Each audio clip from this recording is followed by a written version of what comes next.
UP police कुछ ज्यादा ही डींगे मारने लगी थी और इस डींगे मारने की जो चीजें खुलकर जब सामने आने लगी तो खुद यूपी पुलिस भी मिमियाने लगी है।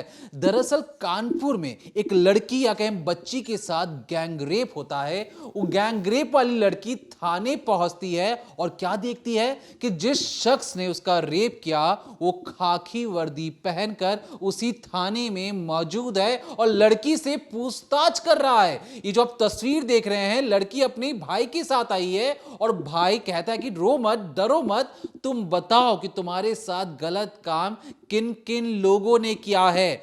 लड़की जब चेहरों को पहचानना शुरू करती है तो कहती है कि सर, जिसने मेरा रेप किया उसने आप ही की तरह खाकी वर्दी पहनी थी। साथ ही साथ वो एक दूसरे शख्स पर भी उंगली उठाकर आरोप लगाती है और जो आरोप लगता है वो कोई और नहीं बल्कि यूपी पुलिस के बेस्ट फ्रेंड या कहें पत्रकार यूट्यूबर दोस्त जो इस इलाके में बड़ा दमखम रखते थे, उनके पर भी आरोप लगता है।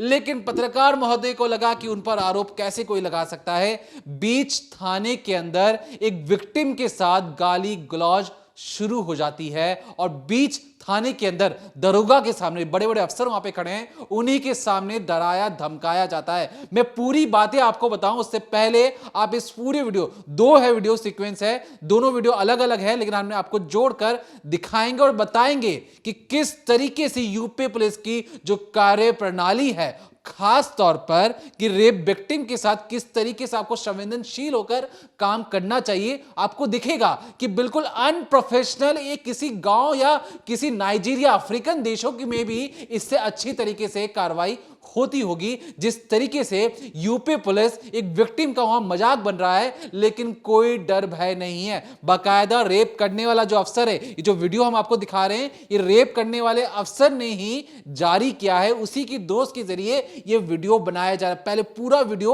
अनकट देखिए, सुनिए, तब आपको समझ में आएगा यूपी पुलिस की सबसे कड़वी सच्चाई के बारे में।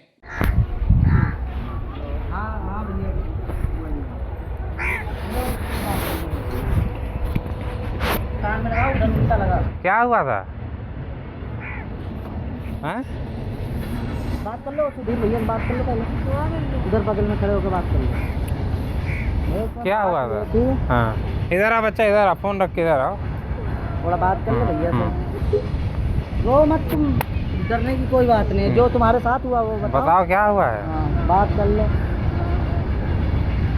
ये पकड़ो।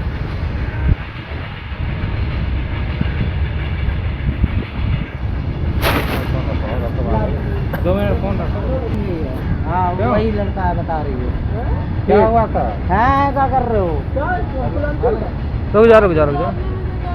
देख लो क्या बोल रही है। सुनो, क्या हुआ था? हाँ। कहाँ से? घर के पीछे पुलिया है ना। और कौन था? उनके साथ एक और भैया थे। हाँ, पहचानते हो? मैं कौन है वो? फोटो सर दिखाओगे अगर जानते हो? नहीं, कौन मिला था? इनको तो पता होगा कौन था रात में भैया। पहले साले जब मैं हूँ तब तो बताओ। ये कौन सी लैंग्वेज है भैया? ये बताओ। मैं भैया करके बात कर रहा हूँ ना। अरे हम दोनों लोग खड़े। तुम वीडियो बना रहे रात में? सुनो, कौन था जानती हो?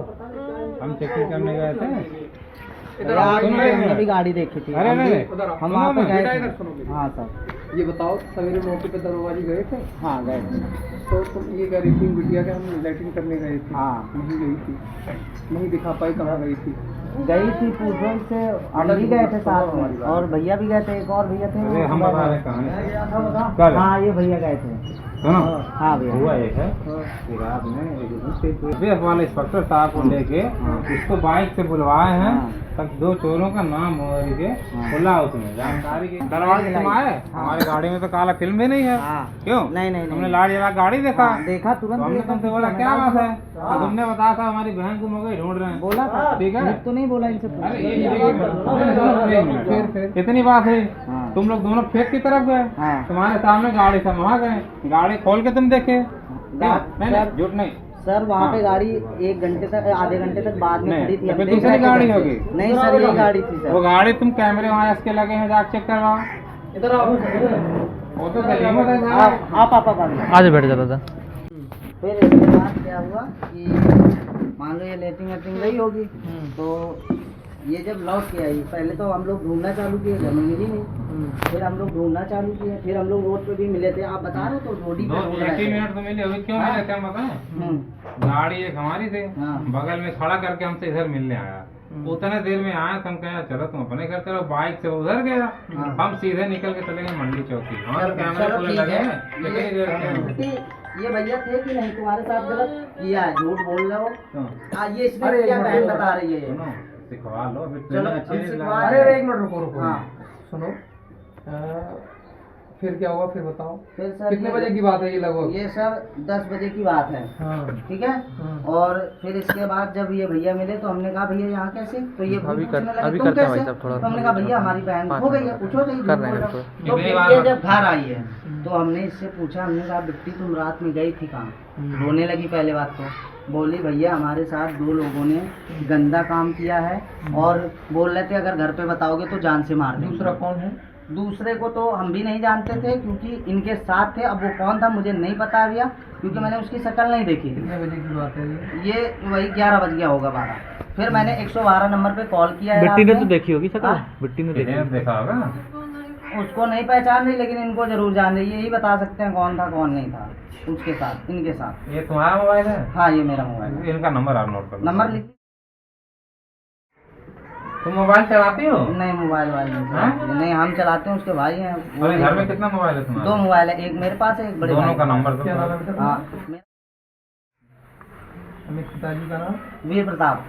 हम भी कहे साला क्या होगा, रात में हमको मिला था ढूंढते हुए क्या इतने मोबाइल देर। नंबर? तो हमने आपको बिल्कुल अनकट वीडियो दिखाने की कोशिश की और उस वीडियो में आपने देखा होगा ये जो शख्स जो बैठ के जो वीडियो बनवा रहे थे अपना, वही आरोपी दरोगा रेपिस्ट है जो फिलहाल के लिए भागे हुए हैं। 50,000 रुपए का इन पर इनाम रख दिया गया है और भागे भागे जो इंस्पेक्टर साहब भागे भागे जो फिर रहे हैं, उन्होंने बकायदा लेटर जारी कर कर सीएम योगी, कमिश्नर और तमाम लोगों से अपनी बात कही है। आज इस डिकोडिंग क्राइम के जरिए इस लेटर के बारे में भी बात करेंगे और बताएंगे कि एक दरोगा, भगोड़ा दरोगा, एक रेपिस्ट दरोगा जो देर रात लड़कियों को छेड़ता है, लड़कियों के साथ रेप करता है, भाग जाता है, उसकी असल में कहानी क्या है।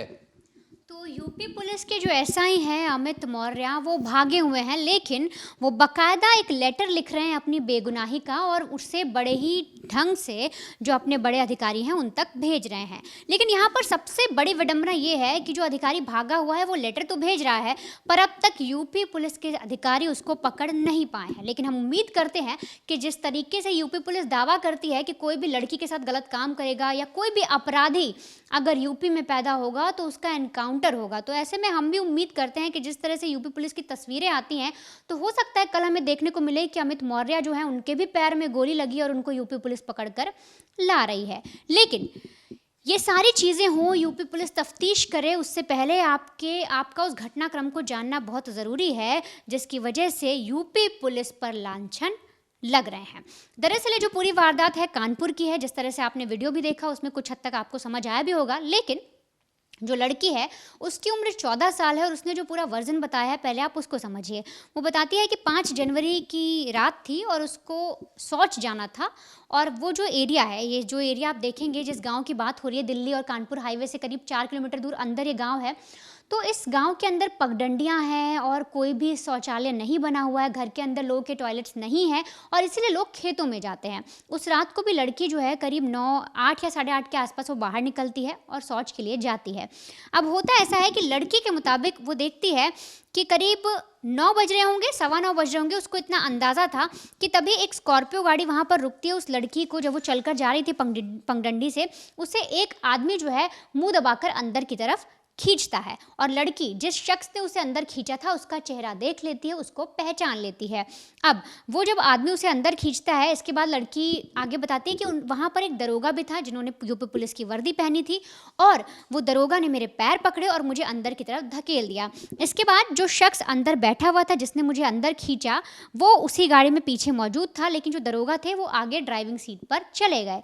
इसके बाद वो उस गाड़ी को चलाते हैं। करीब 10 मिनट तक गाड़ी चलती है, एक सुनसान जगह पर पहुंचती है और वहां पर वो लोग मुझे आकर एक ज़ोरदार थप्पड़ मारते हैं। इस पर जब मैं चीखती हूँ या भागने की कोशिश करती हूँ तो वहाँ पर मौजूद जो शख्स है, जो पत्रकार है जिस पर आरोप लगा, शिवबरन करके नाम है उसका, और ये जो आप तस्वीर देख रहे हैं उसी पत्रकार की है, इस पर वो लड़की पूरा आरोप लगाती है और कहती है कि इसने मुझे बोला कि अगर किसी को भी कुछ भी बताने की कोशिश की यहाँ से जाने के बाद तो जान से मार देंगे, तेरे परिवार को ख़त्म कर देंगे। और इसके बाद उस लड़की के साथ रेप किया जाता है। यहाँ पर वो जो बच्ची है 14 साल की, वो ये भी बताती है कि ना सिर्फ उस पत्रकार ने बल्कि जो दरोगा था, अंधेरे में मैं उसे ढंग से पहचान नहीं पाई, लेकिन जो दरोगा था उसने भी मेरे साथ रेप किया। और गाड़ी जो है धीरे धीरे चलती थी, फिर रुक जाती थी, फिर कुछ देर चलती थी, फिर रुक जाती थी, और करीब 45 मिनट तक उन दोनों ने मेरे साथ गैंग रेप किया। अब ये सारी चीज़ें हो जाने के बाद जो इधर दूसरी तरफ क्या होता है कि लड़की काफ़ी देर से घर नहीं आई थी, तो उसके जो दोनों भाई थे वो उसे ढूंढने के लिए निकल जाते हैं और उसी एरिया में, क्योंकि आसपास जो खेत बने हैं घर के, उन्हीं के आसपास वो ढूंढते हैं। अब वहाँ पर करीब आधा किलोमीटर अंदर जाने के बाद उन्हें दिखता है कि कुछ खेतों के आसपास झाड़ियों के बीच में एक स्कॉर्पियो गाड़ी खड़ी है जो धीरे धीरे चल रही है। अब इस पर भाई को शक होता है, तो भाई जो है उस जगह पर पहुँचता है, वहाँ पर गाड़ी के पास पहुंचता है। तभी वो पूछता है कि यहाँ पर क्या हो रहा है, तो अंदर से आवाज़ आती है। जो दरोगा बैठे थे वो बोलते हैं मैं बाहर आऊँ क्या।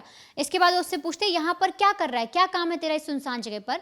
तो वो जो भाई है लड़की का, वो बताता है कि सर मेरी बहन इधर आई हुई थी और मिल नहीं रही, मैं उसी को ढूंढने के लिए निकला हुआ हूँ। और इसके बाद वो बोलते चल हम देख कर आ जाएंगे, तू अभी घर जा।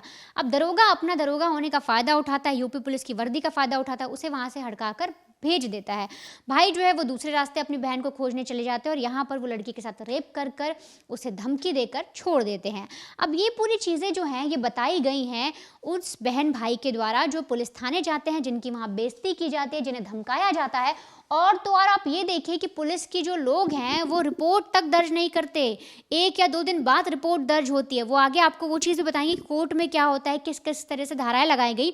लेकिन अब ये जो रेपिस्ट दरोगा अमित कुमार है और जो इसके साथी हैं, जो अब अरेस्ट हो गया है, जो पत्रकार है, इसका आप एक बात सुनिए, किस तरह से मीडिया जब इसके पास पहुंची तो किस तरह से चीख रहा है, चिल्ला रहा है और बार बार कह रहा है कि सर मैं तो उस लड़की को जानता तक नहीं, मेरे साथ राजनीति हो रही है। बचाया जा रहा है, मुझे बचाया जाए, बिल्कुल निर्दोष है, इसमें राजनीति की जरा। दीपक यादव पत्रकार है और अमित राजपूत पत्रकार गांव के ही है मेरे। सर कोई घटना मेरे साथ तक कोई घटना नहीं की है, इसके साक्षी सर अगर मैंने गलत किया मुझे फांसी दी जाए। हम निर्दोष है सर, हम निर्दोष है सर, बिल्कुल निर्दोष है सर, हमको फांसी दी जाए अगर हम गलत किए हो। हमारा सर मैं उसको जानता तक नहीं हूँ, लड़की को कभी देखा भी नहीं हूँ। मेरा यही अनुरोध है सीपी साहब से और मुख्यमंत्री साहब से, सबसे और मीडिया बंधुओं से कि मुझे फंसाया जा रहा है, मुझे बचाया जाए, सिर्फ बचाया जाए मुझे। सर दरोगा जी मेरे साथ थे लेकिन उन्होंने कोई ऐसी घटना नहीं की है सर। तो ये जो पत्रकार है शिवबरन यादव जिसे आपने सुना, यहाँ पर ये साफ तौर पर चीख चीख के चिल्ला कर कह रहा है कि भाई मैं उस लड़की को नहीं जानता, मैं पहली बार उससे मिला, उसने मुझ पर आरोप लगा दिया। लेकिन जब लड़की पहचान करने जाती है, जब पुलिस थाने जाती है, तो बार बार कहती है कि सर ये वो आदमी है जिन्होंने मेरे साथ रेप किया था। और तो और जो भाई है वो भी बताता है कि यही स्कॉर्पियो है जिसके अंदर लड़की के साथ वो गलत हरकत की गई, और वो स्कॉर्पियो किसी और की नहीं, वो दरोगा की ही स्कॉर्पियो थी, अमित कुमार की।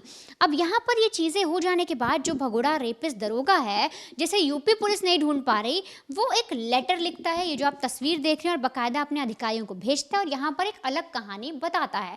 लेकिन वो कहानी कुछ ऐसी बताता है जो उसके वीडियो से मिलती जुलती हो, क्योंकि कल को अगर जांच बैठे या ये माना जाए कि वो सही है तो उसकी दोनों बातें एक जैसी दिखनी चाहिए, क्योंकि इतना तो प्रोफेशनल है, एक पुलिस वाला है, तो उसे इतना तो पता है कि किस तरह से फूक फूक के कदम रखने हैं। तो अब उस लेटर में क्या है ये आप समझिए। दरअसल जो लेटर लिखा गया उसमें ये जो भगोड़ा रेपिस्ट है अमित मौर्य, इसने लिखा है कि 5 जनवरी 2026 को रात में जब जांच पड़ताल चल रही थी तो एक इनपुट मिलता है कि एक जगह है भीमसेन जंक्शन जहां पर तेल की चोरी की जा रही है और काफ़ी लंबे समय से होती है, काफ़ी लंबे समय से गैम्बलिंग ये होती है। तो ऐसे में उन्हें ये बोला गया कि वहाँ के जो अधिकारी हैं उनको फ़ौरन बताओ और उनसे बोलो कि फटाफट वो चीज़ का जाकर चेक करें और पकड़ें उन लोगों को जो ये इस काम कर रहे हैं।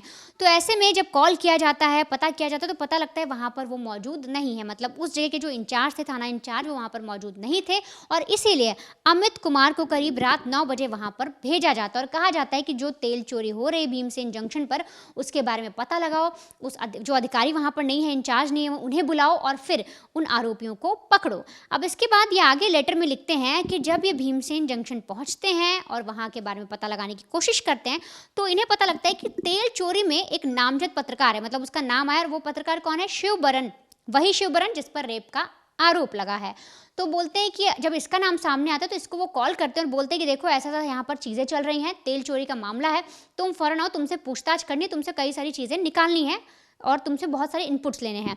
और इस पर शिवबरन जो है वो बोलता है कि सर मैं आ जाऊंगा लेकिन मुझे अकेले में आपसे कुछ बातचीत करनी है। अब यहाँ तक चीज़ें क्या थी कि जो अमित मौर्य थे उनसे शिवबरन बोलता है कि आपसे अकेले में बातचीत करनी है। और इधर जो भीमसेन जंक्शन के चौकी इंचार्ज थे, जो वहाँ का जिनकी देखरेख थी, जिनको ये पूरा मामला सुलझाना था, उनको भी इत्तला कर दी जाती है। अब वो भी उस जगह से निकलते हैं और भीमसेन जंक्शन वाली जगह पहुँचना शुरू करते हैं।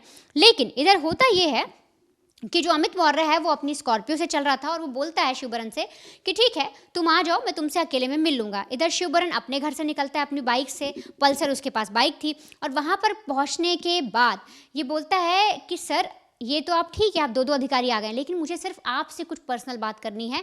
और इसके लिए बाकायदा जो अमित मौर्य हैं वो शिवबरन को अपनी स्कॉर्पियो में बिठाते हैं, कुछ देर उससे बातचीत करते हैं उस पूरे मैटर पे, तेल चोरी का मामला क्या है, जो भी उनका पर्सनल या जो भी उनको बातचीत अंदर करनी हो। इसके बाद वो वापस वहाँ पर जो अधिकारी थे, जिस उस चौकी इंचार्ज जो थे, उनसे बातचीत करते हैं, उनको बताया जाता है। और वहाँ पर 40 मिनट शिवबरन से जो भीमसेन जंक्शन के चौकी इंचार्ज थे वो पूछताछ करते हैं, सारे इनपुट लेते हैं। जब उनको तसल्ली हो जाती है, सारी कहानी समझ में आ जाती है, तब वो शिवबरन को छोड़ते हैं। अब आगे इस लेटर में ये भी लिखा गया है कि जब शिवबरन को जब छोड़ा जाता है और जब वो अपनी बाइक, जब वो घर जाने के लिए कह रहा होता है, तब वो कहता है कि सर मैंने अपनी बाइक जो है वो खेत के रास्ते में खड़ी कर दी है, आप मुझे वहाँ तक छोड़ दीजिए। अब यहाँ पर देखिए पुलिस वाला जो है वो रात को एक पत्रकार जब उसे बोलता है कि सर मुझे लिफ्ट दे दीजिए, तो जो अमित मौर्य हैं वो उसको लिफ्ट भी देते हैं और उसी स्कॉर्पियो से उसको ले जाकर उस जगह पर ले जाते हैं। और यहाँ पर मेंशन किया है इस लेटर के अंदर, ये बात आप ध्यान से सुनिएगा, इस लेटर में ये चीज़ मेंशन की गई है क्योंकि अमित कुमार मौर्य ये नहीं चाहते थे कि जो उनका वीडियो है और जो लाइन वो वीडियो में बोल रहे हैं वो उनके लेटर से बिल्कुल अलग हो जाए। वो कहते हैं कि जब हम उस जगह पर पहुंचते हैं, एक पगडंडी थी, वहाँ पर खेत नुमा रास्ता था और उसी से आगे इसने बाइक अपनी रखी हुई थी। तो जैसे हम वहाँ पर पहुँचे तो हमने देखा कि 2 शराब पिए हुए व्यक्ति वहाँ पर आते हैं हमारी स्कॉर्पियो के पास, और जब हम उससे पूछते हैं कि यहाँ क्या कर रहे हो, तो वो हमसे कहते हैं कि सर हमारी बहन खेत में गई, हम उसको ढूंढने आए हैं। अब इस बात को मैच कराने के लिए उसने लेटर में पूरी बातचीत लिख दी। अब यहाँ पर आप गौर करेंगे तो जो पुलिस वाला है उसने लेटर में लिखा कि 2 शराबी मिले जो कह रहे थे बहन को ढूंढने जा रहे हैं, और वहाँ पर जो भाई है वो बाकायदा ये बता रहा है कि उसने पुलिस वाले से बोला कि मेरी बहन जो है वो शौच के लिए आई थी, घर नहीं पहुंची, मैं उसे ढूंढने जा रहा हूँ। और तो और जब इस पर बोलते हैं कि गाड़ी में क्या हो रहा है, तब जो अमित मौर्य है वो बोलता है कि मैं बाहर आऊँ क्या, और इसके बाद वो उनको धमका कर वहाँ से भगा देता है। और जब उसकी बहन घर पहुँचती है, पूरी कहानी बताती है, तब अगली रोज़ वो जब थाने जाता है तो थाने में इस तरीके से यूपी पुलिस के जो चुनिंदा लोग हैं, जो एक एग्ज़ाम देकर पास होकर वहाँ पर पहुँचे हैं, वो इस तरह से उनका उपहास उड़ाते हैं। वहीं पर खड़ा एक पत्रकार पुलिस वालों के सामने एक रेप विक्टिम को गाली देता है और उस गाली पर पुलिस वाले मुस्कुराते हैं और वहीं पर एक रेपिस्ट दरोगा खड़ा हुआ है। आप सोचिए इससे शर्मनाक बात क्या होगी, इससे ज़्यादा भद्दी बात क्या होगी कि एक रेपिस्ट दरोगा वहाँ खड़ा होकर उस लड़की का मजाक बना रहा है, उस बच्ची का मजाक बना रहा है। अब आप आगे समझिए किस तरह से मामला और आगे बढ़ता है और कैसे करके एक एक चीज़ सामने आती है और पता लगता है जब मामला पूरा कोर्ट में पहुँचता है तो कैसे यूपी पुलिस की धज्जियाँ उड़ती है। अब यूपी पुलिस तो चमत्कार ही करती है, और चमत्कार कुछ इस तरीके से होता है कि रात की पगडंडी वाले खेत में बीच मेन रोड को छोड़कर आप अपनी स्कॉर्पियो को खेत के अंदर डाल देते हैं। ये भी अपने आप में समझ से परे है कि ये जो अमित मौर्य हैं 2020 की भर्ती हैं, 6 साल ही हुए नौकरी को, 6 साल भी अभी होंगे, अभी चल ही रहा है, और 6वें साल में मतलब 5 साल जब नौकरी पूरी कर ली तो भाई थाना इंचार्ज भी पहली बार बनते हैं इस इलाके का। और इलाके में जो हमने अंदरूनी सूत्रों से पता किया तो हमें पता लगा कि ये जो जनाब हैं दूध के धुले नहीं हैं, करप्ट हैं और मोटी कमाई रखते भी हैं। जब ये जो लड़की है, जो बच्ची है, ये जब थाने के अंदर आ रही थी अपने भाई के साथ बयान देने के लिए, तो सोचिए ये जो यूट्यूबर का ये जो शिवबरन यादव है, ये बाहर खड़े होकर पहले पूछता है कि अंदर जाके किसका नाम लोगी। कहते कि जो भी नाम होगा हम उसका नाम लेंगे, जो जिन्होंने गलत काम किया है। बोला अगर गलत नाम लिया ना तो थाने के अंदर ही मारेंगे। सोची भौकाल किस तरीके से टाइट कर रखा है शिवरन यादव ने। बाद में मिमियाते हुए उसका एक वीडियो भी है, लेकिन उससे पहले इसके भाइयों ने, शिवरन यादव के भाइयों ने भी धमकाया कि अगर गलत नाम लिखवाया थाने के अंदर तो हमसे बुरा कोई और नहीं होगा। उसके बाद जैसे थाने के अंदर जाते हैं, पूरी वीडियो हमने आपको दिखाई है। लेकिन ये जो 6 साल की नौकरी की करने के बाद इतना जो घमंड आ जाता है, इन जनाब की पोस्टिंग हो चुकी थी। पोस्टिंग कब हुई थी? जब इन्होंने वारदात को अंजाम दिया उससे 4 दिन पहले इनकी पोस्टिंग हो चुकी थी। इन्हें उस थाने को छोड़कर चले जाना चाहिए था, लेकिन पता नहीं क्यों, कैसे, क्या हुआ, ये अभी भी पोस्टिंग होने के बाद भी उस इलाके में, उस थाने के अंदर ड्यूटी कर ही रहे थे। और ड्यूटी करते हुए, क्यों ड्यूटी कर रहे थे? जैसे कि हमने आपको पहले बताया, मोटा माल मिल रहा था उन्हें, जहां से हो सके पैसा वसूली का काम चल रहा था।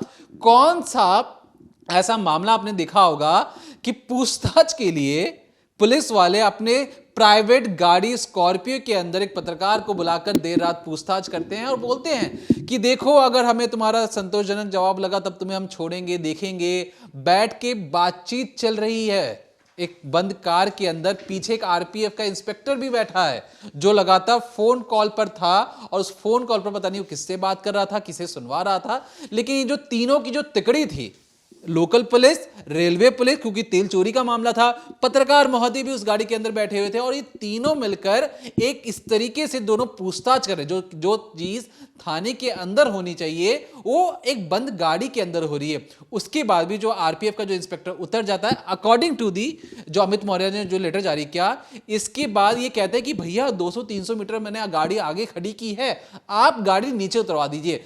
200-300 मीटर ये अपने पत्रकार महोदय को चलने से बचाने के लिए बीच खेत में अपनी गाड़ी अगर उतरवा दें और कहें कि अरे मैं तो बहुत भोला भाला हूं, मैं तो अपने ड्यूटी कर रहा था। ऐसी कौन सी ड्यूटी थी कि पत्रकार के महोदय के घर के सामने ही आपको गाड़ी आकर रोकनी थी और वहीं पर जाकर आपको अपने पत्रकार महोदय दोस्त को उतरवाना था? कौन सी ऐसी स्कॉर्पियो आपने देखी होगी? फिलहाल के लिए स्कॉर्पियो तो जब्त हो चुकी है, लेकिन उसकी फॉरेंसिक जांच भी अभी करवाई जा रही है। लेकिन यहां पर जब जांच पड़ताल शुरू हुई, कोर्ट में मामला जाता है, उसके बाद बताऊंगा उससे पहले थाने के अंदर क्या क्या हलचल हुई है। जब कोर्ट में मामला गया, सोची यूपी पुलिस क्या अपने साथी का कभी एनकाउंटर करेगी? वही साथी जो बगल की कुर्सी में बैठता है, वही साथी जो उनका एक तरीके से जूनियर है। आपने देखा होगा हर एक बदमाश का एनकाउंटर हो जाता है, दूसरे दिन या उसकी शाम तक एनकाउंटर, पैर पे गोली लग जाती है। यहां तो उनके साथी हैं और वो लगातार गायब हो चुके हैं। अब जब मामला कोर्ट में जाता है तो सोचिए यूपी पुलिस ने किस तरीके से काम चोरी की, किस तरीके से अभी भी अपने अफसर को बचाने की कोशिश हो रही है। जज साहब ने बोला कि ये तो बच्ची है, इसकी तो उम्र 14 साल है, आपने तो नॉर्मल रेप का मामला दर्ज किया है, पॉक्सो एक्ट कौन लगाएगा? अब वहां पे जो जांच अधिकारी जो अभी भी नियुक्त हुए हैं, उनकी भी हवाइयां उड़ गई। अरे उनसे इतनी बड़ी मिस्टेक कैसे हो गई? मिस्टेक नहीं हुई है ये। अगर आप कहें कि आप नींद में सोए हैं तो उसको जगाना मुश्किल है, लेकिन अगर कोई एक्टिंग कर रहा है सोने की तो उसे उठाना मुश्किल है। और यहां पर यूपी पुलिस कुछ इसी तरीके से ऑस्कर लेवल एक्टिंग सोने का काम कर रही थी। जानबूझकर सिस्टम को कितना भी हिला लो, सिस्टम हिलने वाला नहीं था। और तभी उसके बाद जज साहब कहते हैं कि पीड़िता का बयान भी आपने ठीक से दर्ज नहीं किया है। इसके बाद पूछा जाता है भाइयों से कि आप बताओ कि आपकी क्या बातचीत है। भाई कहते हैं कि सर हमें 3 दिन तक लगातार घुमाया गया, हमारे चीज़ों को दर्ज नहीं किया जा रहा था, हमें इधर उधर बोला जा रहा था कि इधर चले जाओ, उधर चले जाओ। खुद जो भाई का ये कहना था कि जो पत्रकार महोदय हैं वो 8 से 10 लाख रुपए देने को भी राजी हो चुके थे, साथ में दरोगा भी मिले हुए थे। और जब सामने बात आती है कि इनका नाम दर्ज किया जाए तो अपना नाम हटवाने के लिए बहुत सारी कोशिशें कर रहे थे। कोर्ट ने माना कि जो पूरा थाना ये जो इलाका है, इन्होंने अपने एक अफसर को भागने में, बचाने में भरसक कोशिश की। अगर टाइम रहते उसी वक्त उसे अरेस्ट कर लिया जाता, जांच बैठा दी जाती, तो शायद वो भागा नहीं फिर रहा होता। अब उसके पास ही 2 ही चांस है, या 3 चांस हो सकते हैं, खासतौर की यूपी पुलिस के तौर पे। वो खुद जाकर सरेंडर कर दे, वकील के माध्यम से कोर्ट में जाए और सरेंडर कर दे, या यूपी पुलिस, जो कि बहुत मुश्किल लग रहा है हमें इस मामले में, अपराधियों को तो आपने देखा होगा, अपने खाकी वाले दोस्तों का क्या वो एनकाउंटर करेगी। मामला पेचीदा है, बात ऊपर तक जाएगी, लेकिन हमारी कोशिश है कि उन्हें जल्द से जल्द पकड़ा जाए, क्योंकि खुद बड़े बड़े अधिकारियों का कहना है कि सीएम योगी आदित्यनाथ ने यह जरूर कहा है कि अमित मौर्य को फौरन गिरफ्तार कर जेल के अंदर डालने की जरूरत है। अब क्योंकि छोटी मछली तो मिल नहीं रही है, बड़ी मछलियों पर एक्शन होना शुरू हो गया है। क्या क्या हुआ है? जब तक हम इस वीडियो को रिकॉर्ड कर रहे हैं 5 पुलिस वालों पर कार्रवाई हो चुकी है। दरअसल क्या कौन कौन है? Dinesh Tripathi, DCP waste. FIR होती ही हेडक्वार्टर्स को बताया नहीं गया कि ऐसा एक बच्ची के साथ रेप हुआ है। सोचिए मामले को दरवाने की कितनी ज्यादा कोशिश हो रही है। डीसीपी वेस्ट को भी पूरी कहानी पता थी, लेकिन उन्होंने आगे मामले को नहीं बताया। विक्रम सिंह संजीवनी इंस्पेक्टर सस्पेंड कर दिए गए हैं। उस इलाके के जो इंस्पेक्टर थे उन्हें भी सस्पेंड कर दिया गया है। साथ ही साथ शिखर कुमार एसीपी, इन्हें लाइन हाजिर किया गया, सस्पेंड नहीं किया गया, इन्हें वापस बुलाया गया और उनसे पूछताछ की जा रही है। दिनेश कुमार चौकी प्रभारी थे, जो एक तरीके से उनके जो सीन है, जो इस वीडियो में भी आपको नजर आ रहे होंगे, उन्हें भी एक तरीके से सस्पेंड कर दिया गया है। अब जो भीमसेन सुभाष चंद्र विवेचक जिन्होंने एफआईआर लिखी है, उन्हें भी जांच से हटा दिया गया है।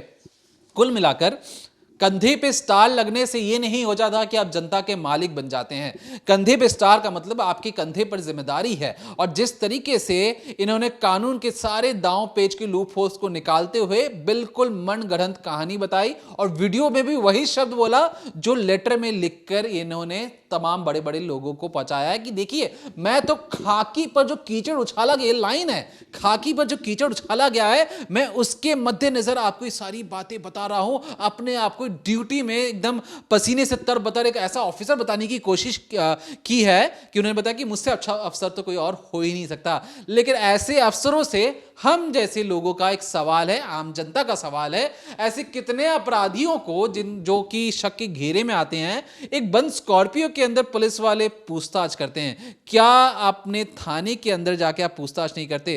क्या आप उनके घर पर जाके पूछताछ नहीं करते? एक पहले वो जो शख्स है वो गाड़ी लगाता है कहीं और पे, फिर वो चल के जाता है गाड़ी में बैठने के लिए, फिर वहां से उसे कहीं ले जाके घुमाया जाता है। क्या उस बंद गाड़ी के अंदर पार्टी चल रही थी या कुछ और हो रहा था? क्योंकि ऐसी जो चीजें होती हैं वो पार्टी की जरिए ही होती हैं। और भैया भैया, क्योंकि लेटर में भी लिखा है कि भैया मुझे 200-300 मीटर आप अंदर ले चलिए। इतनी दोस्ती यारी हो रही है, और इस दोस्ती यारी में जब हमने पता लगाने की कोशिश की तो इन पर और भी कई सारे मामले हैं। भोले भाले चेहरे के पीछे एक ऐसा शैतान छुपा है जो पैसों की तो लालसा रखता ही है, लेकिन ये छोटी बच्चियों का भी शिकार कर रहा है, और इसका जल्द से जल्द पकड़ना जाना भी उतना ही जरूरी है। अगर आप इतने ही पाक साफ होते, आपको लगता कि आप पर कोई कार्रवाई नहीं होती, आपको भरोसा होता न्याय व्यवस्था पर, आपको भरोसा होता कि आपके साथी आपके साथ कभी कोई गलत नहीं करेंगे, तो आप भागते नहीं। आपकी चोर की दाढ़ी में कहते हैं ना तिनका जरूर होता है, और इसलिए भागते भागते भी अपने दोस्तों यारों से एक तरीके से लेटर जारी कर बता रहे हैं कि देखिए मेरे ने कोई गलत काम नहीं किया है। 50,000 रुपए अपने ही साथी दोस्त पर जब ये इनाम रखते हैं पुलिस वाले, तो सोचिए दूसरे जो छोटे मोटे अपराधियों को पकड़ने के लिए कितनी मुस्तैदी के साथ यूपी पुलिस काम करती है। अपने ही दोस्त यार को बचाने के लिए यूपी पुलिस एक तरीके से नाकामी की डुबकियां इस तरीके से लगा रही हैं कि कोर्ट तो जलील कर ही रहा है, सोशल मीडिया जलील कर ही रहा है, बड़े बड़े न्यूज चैनल भी जलील कर रहे हैं, लेकिन यूपी पुलिस को लगता है कि उन्हें इस सारी चीजों से कुछ फर्क नहीं पड़ता है। खुद अब सीएम ने भी कह दिया कि भैया आप अरेस्ट भी कर लो, अब कितना टाइम लोगे। लेकिन यूपी पुलिस है, खासतौर पे कानपुर पुलिस है, ये जो नए प्रभारी आए थे इन्होंने थाने में ले जाकर बयान जरूर दर्ज करवा दिया, लेकिन उनसे भी हीरो बनने के चक्कर में बहुत बड़ी गलती हो गई। ये बताना ही भूल गए कि लड़की तो नाबालिग है। अब तक जो आ रहा था कि रेप का मामला है, माइनर के साथ रेप का मामला है। 14 साल की लड़की वो रोते रोते थाने में कह रही है कि मैं शौच करने गई थी, वहां पर उसे धमकाया जा रहा है, रौब दिखाया जा रहा है एक आरोपी रेपिस्ट के द्वारा। उस जगह पर वो कैसे मौजूद है, ये पूछना चाहिए उन थाना प्रभारियों से कि ये जांच प्रणाली है आपकी।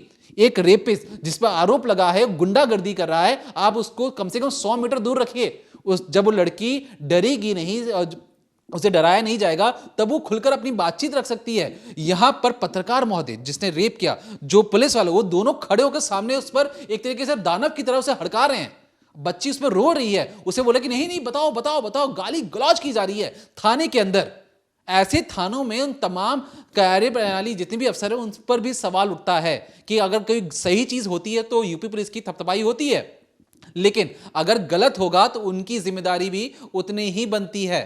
और ऐसे में यूपी पुलिस को एक सख्त कहें संदेश देने की जरूरत है कि वो किसी को भी नहीं बख्शते, चाहे वो गुंडे हो या खाकी वर्दी में छिपे वो हैवान जिसे वो बचाने की जो कोशिश करी तमाम हर जगह आ चुकी है। ऐसे में यूपी पुलिस को अगर अपनी छवि साफ करनी है तो जरूर इंसाफ दिलवाना चाहिए उस बच्ची को तुरंत से तुरंत। तो हमारी कोशिश ये जरूर थी कि जो जनाब जो भागे भागे फिर रहे हैं, इनकी जो वीडियो सामने आई उसकी सच्चाई पूरी दुनिया को बताई जाए और बताया जाए कि यूपी पुलिस ठीक तरीके से काम नहीं कर रही, अभी भी वक्त है वो सही से काम अपना कर लें। तो फिलहाल के लिए देखते रहिए decoding time, Monday to Friday शाम 7:30 बजे।